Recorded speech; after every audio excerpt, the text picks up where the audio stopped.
बिस्मिल्लाहिर्रहमानिर्रहीम। अस्सलाम वालेकुम नाज़रीन, मैं हूं नासिर अली तनोली और आप देख रहे हैं CID न्यूज़ अप। आज मेरे साथ प्रेस क्लब मानसेरा के सदर इखलाक अहमद ख़ान हमेशा की तरह मौजूद हैं। बहुत शुक्रिया इखलाक भाई।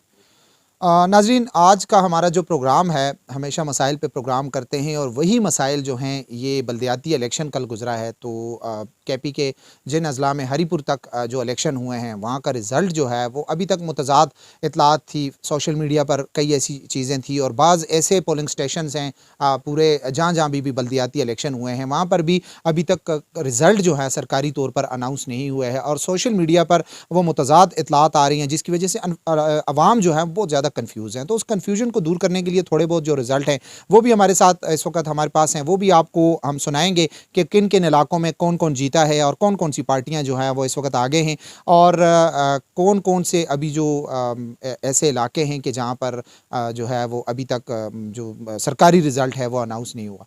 तो सबसे पहले तो मैं उन चीज़ों पर जाने से पहले मैं यही बताऊंगा कि इखलाक भाई, इस दफ़ा बल्दियाती इलेक्शन में आवाम ने जो है वो पाया ही पलट दिया है। मतलब काया पलट गई है बिल्कुल, कि यही KP था जहां से PTI को एक बहुत बड़े मार्जिन से लोगों ने जितवाया था और 8 साल हो गए हैं KP में इस वक्त बैठी हुई है, PTI बैठी हुई है।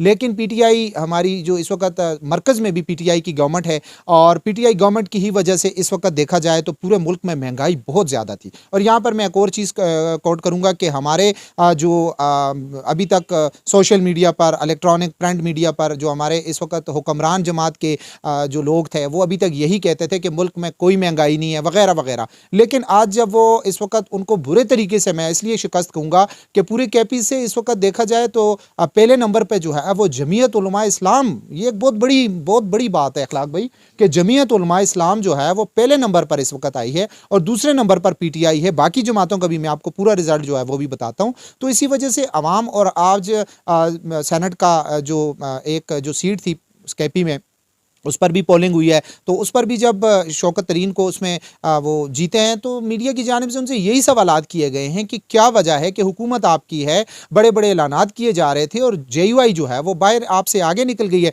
तो उनका एक ही बात थी जी, वही कि जी महंगाई की वजह से हम हार गए, महंगाई की वजह से हम पीछे हुए हैं। तो महंगाई किसने की है, इस पर भी उनको गौर करना चाहिए। बात करेंगे इखलाक भाई से भी, लेकिन उससे पहले मैं थोड़ा सा अपने नाजरीन को वो रिज़ल्ट के बारे में थोड़ा सा बता दूँ। ये मेरे पास लिखा हुआ है तो ये मैं पढ़ के अपने नाजरीन को सुनाता हूँ थोड़ी बहुत ये चीज़ें। जैसे जैसे रिजल्ट मजीद वो होगा वो भी हम इंशाल्लाह करेंगे, क्योंकि अभी तक इस पे आवाम को जो है वो मुकम्मल जो ओरिजिनल फिगर्स थे वो नहीं आ रहे थे, तो हमने कहा वो भी आवाम तक सुनाएं। तो सबसे पहले ये कि खैबर पख्तूनख्वा के बल्दियाती इंतखाबात जो हैं उसमें अभी तक JUI फी जो है वो आगे है और PTI जो है वो दूसरे नंबर पर है। खैबर पख्तूनख्वा के 17 अजला की 64 तहसीलों में बल्दियाती इलेक्शन के गैर खत्मी गैर सरकारी नताइज जो हैं वो आपको बता रहे हैं कि उनके मुताबिक PTI जो है वो दूसरे नंबर पर। JUI की मैं बात करूंगा कि JUI फे जो है उनको 19 नशिस्तों पर बरतरी हासिल है। इसी तरह तरीके इंसाफ 15 नशिस्तों पर आगे है। आज़ाद उम्मीदवार 12 हैं, ANP के 8 हैं। इसी तरह जमात इस्लामी 3 और मुस्लिम लीग नून जो है वो 2 नशिस्तों पर आगे है।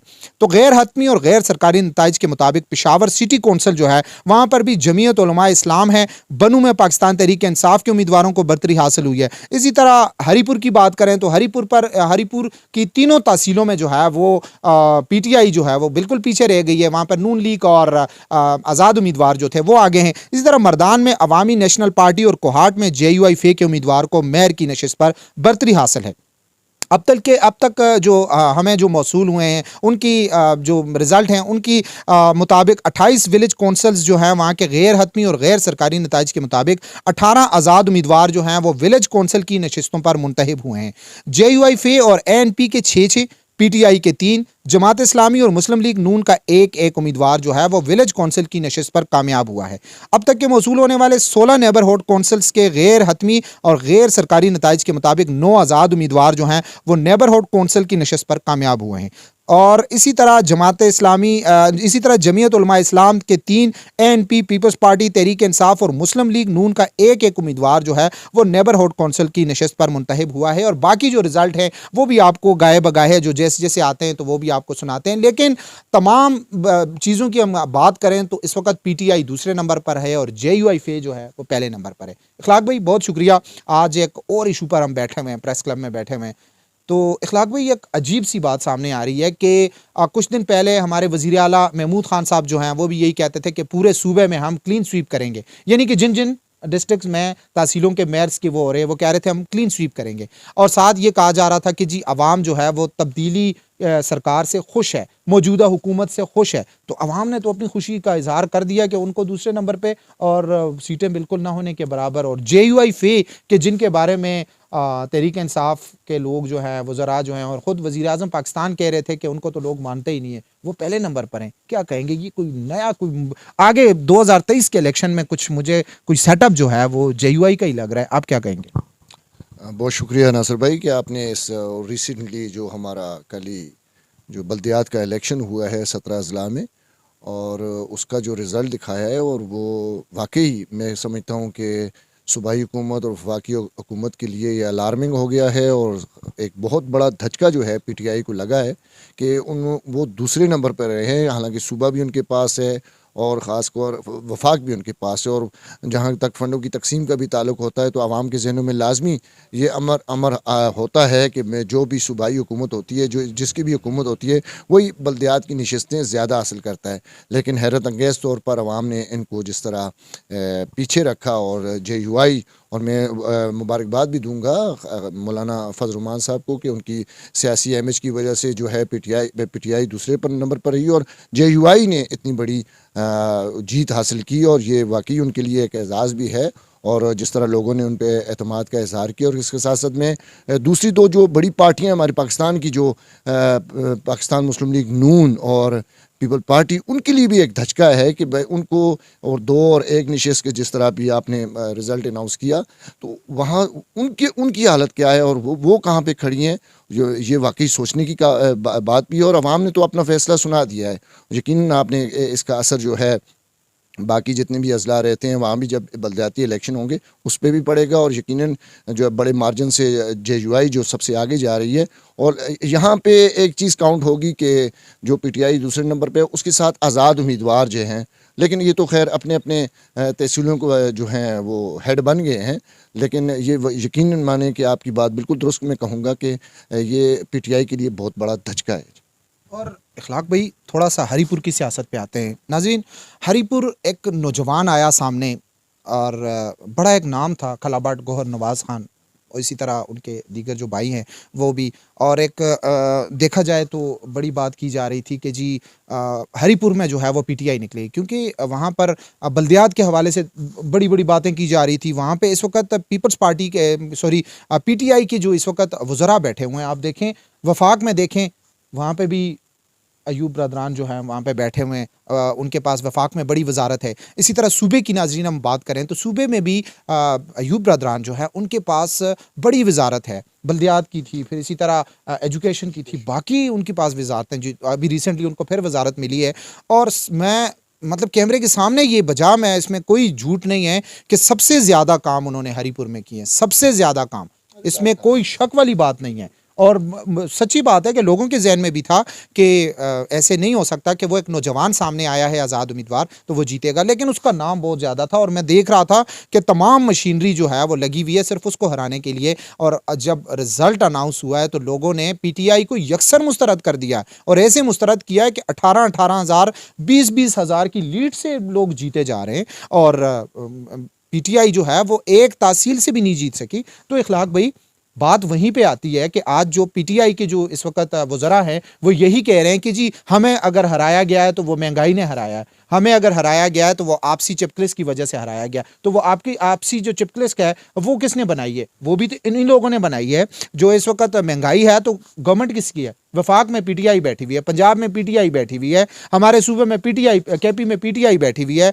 मुजफ्फराबाद में PTI बैठी हुई है, वहाँ पे गिलगित बल्तिस्तान जाएँ तो PTI बैठी हुई है। तो ऐसा कौन है? आप किसको ब्लेम करेंगे कि ये PTI जो महंगाई हो रही है, महंगाई किसके सर डालेंगे? क्या हर बात साबका हुकूमतों की? तो इखलाक भाई, 2023 के इलेक्शन को कैसे देख रहे हैं? और इसके बाद जो हज़ारा डिवीज़न के जो बाकी अजला हैं वहाँ पे जो PTI है, अगर हरीपुर में इतने काम होने के बावजूद महंगाई की वजह से लोगों ने PTI को मुस्तरद कर दिया है, तो मानसरा का मुस्तकबिल क्या है? एबटाबाद का मुस्तकबिल क्या है? यहाँ पे तो काम ही नहीं हुआ।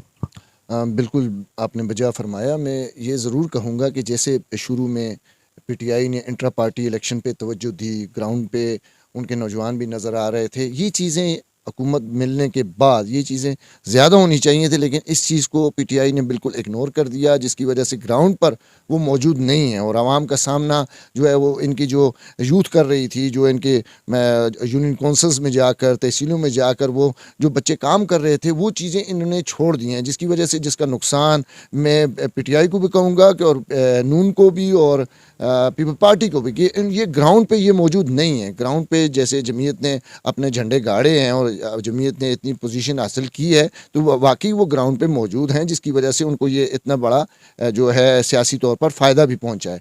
इनको अभी भी ज़रूरत है, दो साल अभी भी इलेक्शन में बाकी हैं। पीटीआई को यकीन माने अपनी जो कोताहियाँ हैं, कमियाँ हैं, उनको दूर करने के लिए ग्राउंड की सतह पर निकलना होगा। जिस तरह इंट्रा पार्टी इलेक्शन का मैं बार बार क्यों कह रहा हूँ कि अगर आप जमहूरियत का दावा करते हैं, अगर मुल्क में जमहूरियत का दावा करते हैं, तो जब तक आपके अपनी पार्टी में जमहूरियत नहीं होगी, वो जो है इंट्रा पार्टी इलेक्शन नहीं होंगे, उस वक्त तक आप कामयाबी का तस्वर भी नहीं कर सकते। और इसका रिज़ल्ट जो है इनको बल्दियात में बखूबी नज़र आ गया। हालांकि मैं आपकी बात माजरत के साथ मैं आपकी बात आधे में काट रहा हूँ कि इंट्रा पार्टी इलेक्शन तो वो पार्टी के बेस पे हुए, लेकिन इस वक्त जो महंगाई है, आप देखें कि एक टाइम था जब डी चौक में इमरान खान साहब ने धरना दिया था, तो धरने में बिजली की यूनिट 2 रुपए महंगा हुआ था, तो उन्होंने बिल चला दिए थे और सिविल नाफरमानी तहरीक चला दी थी, लोगों को कहा बिल न जमा करवाएं। लेकिन खान साहब, आज मैं हैरान हूँ इखलाक भाई कि वही हुकूमत है, वही इमरान खान साहब हैं डी चौक वाले, वो आज वजीर आजम पाकिस्तान है, आज वो आल एंड आल हैं इस मुल्क के। सुप्रीम काउंसिल इस वक्त देखा जाए तो वो सारा कुछ उनके हाथ में है, सारे इदारे जो हैं वो उनके अंडर काम कर रहे हैं, और उसके बावजूद वो कह रहे हैं जी महंगाई है। कभी कहते हैं जी अपनी नायली छुपाने के लिए उनके वज़रा आ जाते हैं कि जी ये साबका हुकूमतों का काम है। तो क्या कहेंगे महंगाई पे बात? महंगाई का जिस तरह आप कहें, मुझे अभी इनके एक मिनिस्टर साहब का बयान मुझे बड़ा ताजुब अंगेज़ लगा कि पीटीआई को पीटीआई ने हराया है। और ये वो फिर वही पुराना अलाप इन्होंने राग अलापा है कि हम टिकट सही बंदों को नहीं दे सके, जिसकी वजह से हमें इस तरह शिकस्त हुई है। आइंदा हम कोशिश करेंगे कि टिकट जो है सही हकदार बंदे को मिले, जिसकी वजह से ये इन्होंने दोबारा वही तावील पेश की है। लेकिन आपने जिस तरह कहा कि महंगाई जो ऐसा इशू है कि महंगाई पे इस मसले की वजह से आज जो बुनियादी ज़िक लगी है हुकूमत को, सूबाई हुकूमत है या वफाकी हुकूमत है, उसको जो ज़िक पहुँची है वो बिल्कुल महंगाई का एक ऐसी इशू है कि हर बंदा इस वक्त परेशान है। गैस के बिलों के हवाले से, बिजली के बिलों के हवाले से, अशियाए खुर्द-ओ-नोश की कीमतों में 500 गुना तक इजाफा हो चुका है। उनके हवाले से हर आदमी इस वक्त मुतासर है, हर आदमी परेशान है। और यकीन माने कि इस वक्त यही उसका जो रद्द-ए-अमल दिखाया है इस बल्दियात में, हमारी अवाम ने इनको दिखा दिया है। और इखलाक भाई, एक और चीज़ मैं यहाँ पर कोट करूँगा कि हमारी हुकूमत की जानिब से महंगाई पर तो कंट्रोल नहीं किया जा रहा, इसमें कोई शक नहीं है कि महंगाई बहुत ज़्यादा है।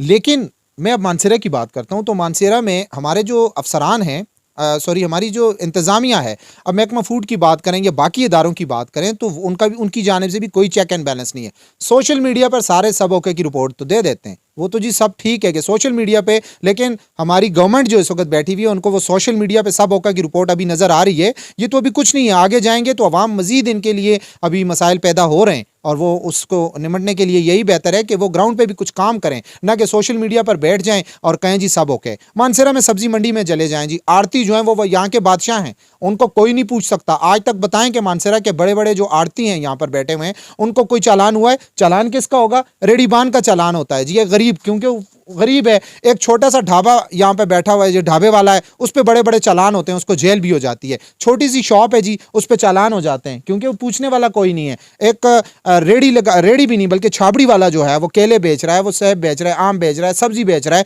उस पर तो चालान होते हैं। लेकिन क्या होता है कि जी सुबह आप चले जाएं जी, हमारे एसी होते हैं या तहसीलदार होते हैं या कोई भी है, कोई एक चला जाता है जी, या फूड के कोई अफसरान होते हैं, वो सब्जी मंडी चले जाते हैं जी, वहाँ पर उनको अच्छी सी चाय पिलाई जाती है, गाड़ी में कुछ फ्रूट भी वगैरह रख दिया जाता है, उनको भिजवा दिया जाता है, और उन्होंने एक साइन करना होता है। कोई नहीं पूछता कि ये आपने फलां रेट जो हैं इतने क्यों लगाएं, और उनके रेट गवर्नमेंट से उनके रेट भी ज़्यादा हैं। फिर थोड़ी बहुत जो कसर रह जाती है वो यही छोटे जो हमारे ताजर हैं, छाबड़ी फरोश हैं, ये भी कसर पूरी कर देते हैं। लेकिन आपको सबसे ज़्यादा जो है उन पर हाथ डालना चाहिए, और तारीख गवाह है कि आज तक हमारी इंतज़ामिया की जानिब से मैंने तो नहीं सुना, आज इतना अरसा हो गया है, मैंने नहीं सुना कि जी सब्जी मंडी में चले जाएं, बड़े आड़तियों पे कोई जुर्माना करें, करके तो दिखाएं। उनके ताल्लुक किसके साथ हैं वो सारी दुनिया को पता है। इसी तरह मैं आता हूं, आटा, चीनी, डालडा, दालें, बड़े बड़े जो यहाँ पर उनके बैठे हुए हैं, इखलाक भाई, आटे के बड़े डीलर बैठे हुए हैं, हाँ, जखीरा अंदोज, और चीनी के बड़े बड़े डीलर बैठे हुए हैं। किसी एक पे बड़ी कार्रवाई आपने की है कि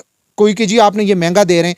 उसूलन मैं अगर ये बात करूं तो किसी, अच्छा उसको भी छोड़ें, बड़ी बड़ी मिलें हैं, उनको जी सरकारी नर्ख पे जी वो गंदम तो दी जा रही है, आटा यकीन माने नाजरीन, आप मेरी बात से, जो लोग यहाँ से आटा खरीद कर अपने जेब के पैसों से, वो तो बिल्कुल मुत्तफिक हैं, बाज़ लोग नहीं मुत्तफिक, मैं माजरत के साथ उनसे मैं कोई ऐसी बात नहीं कर सकता, लेकिन आटा आप देखें, इतना महंगा आटा एक बंदा खरीद कर चले जाता है, वही मेल वाले वो आटा बनाते हैं, इंतहाई यकीन माने नाकस क्वालिटी का आटा बनाते हैं, ठीक है।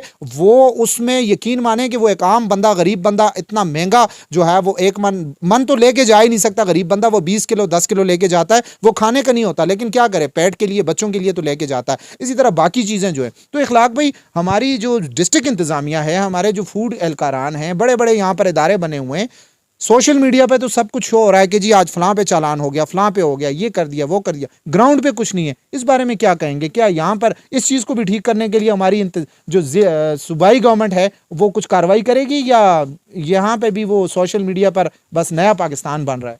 बहुत अच्छी आपने निशानदेही की, और ख़ासकर जिस तरह आटे का आपने कहा कि वहाँ पे मैं तो हैरान हूँ कि इस क्वालिटी को चेक कौन करता है। यकीन माने कि किसी यूटिलिटी स्टोर पे चले जाएं या जहाँ भी ये आपको आवाम के लिए जो रिलीफ आटा मिलता है, उसकी उसकी आप चेकिंग एक दफ़ा, चाहे महकमा फूड है या चाहे कोई भी महकमा इसकी चेकिंग करता है, तो मैं हैरान हूँ किस तरह वो उसको पास करते हैं, किस तरह उसको ओके करवाते हैं। और ये सब मैं फिर कहूँगा कि जो हमारी यहाँ पर मिले हैं, जो फ्लोर मिले हैं, उनके ज़रिए ये पास होते हैं। किस तरह पास होते हैं वो आप सबको पता है कि किस तरह किकबैक्स ली जाती हैं, किस तरह इनके साथ वो तावन किया जाता है। कोटे के सिस्टम में क्या क्या वो इनके मदों में इनको पंजाब का आटा किस तरह आता है, ये सारी चीज़ें पैकिंग से लेके हर चीज़ में। और हत्ता कि मैं ये भी कहूँगा कि मैं दावे से कह सकता हूँ कि इस वक्त यूटिलिटी स्टोर पे जो आटा दस्तयाब है उसका आप वज़न करवा लें, 20 किलो कभी पूरा नहीं निकलेगा। लेकिन इस पे कोई भी इस तरह ज़िली इंतज़ामिया को मैं बार बार हमें मजबूरन कहना पड़ता है कि ये चीज़ें इनके कंट्रोल में है, लेकिन ये कंट्रोल नहीं कर। वज़ीर-ए-आज़म इमरान खान समेत सब ये कहते हैं कि खुद साख्ता महंगाई पे कंट्रोल की जाए, लेकिन खुद साख्ता महंगाई पे कंट्रोल करने वाली ज़िली इंतज़ामिया होती है। वो भी जब इनके साथ, जिस तरह आपने सब्ज़ी मंडी का जिक्र किया, बहुत अच्छी आपने भी तवज्जो दिलाई, किसी बड़े आड़ती पे आज तक किसी किस्म का कोई जुर्माना नहीं हुआ। इसी तरह आप स्लाटर हाउस चले जाएं, वहाँ पे देखें कि गोश्त किस किस्म का, यकीन माने कि गोश्त का एक ऐसा सिस्टम है, सिस्टम था इस मानसरा में, इस तरह सिस्टम था कि वो जानवर जो वहाँ पे काटे जाते थे उसको भी पूरे बाज़ार में घुमाया जाता था कि ये जानवर ठीक है, तब लेके, और फिर डॉक्टर उसका मुआयना करता है, मुआयने के बाद जब उसकी कटाई होती है। लेकिन यकीन माने ये जो हमारे कसाई हजरात हैं, कसाई बरदरान हैं, वो यकीन माने आजकल बगैर किसी को नहीं पता होगी कहाँ से काटा है, मोहरें उनके पास पड़ी होती हैं, ठप्पे लगते हैं और आके मार्केट में फ़रोख्त भी होता है। किस तरह होता है वो, इस तरह आपने जैसे कितनी दफ़ा आपने ये ख़बरें हमने भी चलाई हैं कि फ़लाँ गाड़ी से जी इतना पार्चाजात गोश्तों के पकड़े गए हैं, किस तरह पकड़े गए हैं, किस तरह सप्लाई होता है, कहाँ से आता है, कोई इस चीज़ पे एक चेक एंड बैलेंस का इंतहाई फुकदान है, जिसकी वजह से रोज़ बरोज़ ये अशिया खुर्दनोश की कीमतों में ये इजाफा भी इसीलिए होता है कि यहाँ पे चेकिंग बाकायदगी के साथ नहीं की जाती।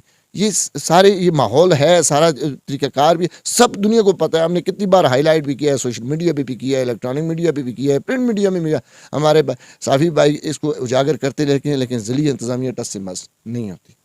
बहुत शुक्रिया इखलाक भाई, आज आपने फिर दोबारा कीमती टाइम दिया। और नाजरीन, बात हमारी चल रही थी मौजूदा जो बल्दियाती इलेक्शन जो कल हुए हैं, जिसमें पीटीआई जो है उसको बुरी तरीके से शिकस्त हुई है, और पूरी पीटीआई जो है वो इस वक्त बड़ी परेशान है। और हमारे हज़ारे में देखा जाए तो तीनों तहसीलें जो है वो पीटीआई का मुकम्मल सफाया कर दिया है। अभी एबटाबाद, मानसेरा, इसी तरह बडाग्राम, तोरगर, कोहिस्तान और बाकी अजला जो हैं जहाँ पर बल्दियाती इलेक्शन नहीं हुए, वहाँ की बारी है। लेकिन जिस तरह पूरे ये जो जिन इलाकों में इलेक्शन हुए हैं वहाँ पर आवाम ने जो रद्द-ए-अमल दिया है, हो सकता है यहाँ पर उसके ज़्यादा आवाम उससे ज़्यादा रद्द-ए-अमल दे, क्योंकि इन इलाकों में तो बिल्कुल, हज़ारा की तो मैं बात करता हूँ कि हज़ारा में तो बिल्कुल कोई चेक एंड बैलेंस ही नहीं है। बिल्कुल यकीन माने आज पीटीआई के अंदरूने खाना या पार्टियों के अंदर जो तनाज़ात हैं, जो कशीदगियाँ हैं, वो तो हैं ही हैं, लेकिन मेन जो चीज़ है महंगाई की, महंगाई बहुत ज़्यादा है। और मैं फिर कहूँगा कि अवाम इस वक्त सबसे ज़्यादा जो परेशान है वो महंगाई की वजह से परेशान है। गरीब इंसान जो है, गरीब बंदा जो है, वो सुबह निकलता है तो शाम को वो दिहाड़ी लेकर आता है, तो इतने पैसे नहीं होते, महंगाई इतनी ज़्यादा है कि वो 10 किलो आटा घर तक लेके आए,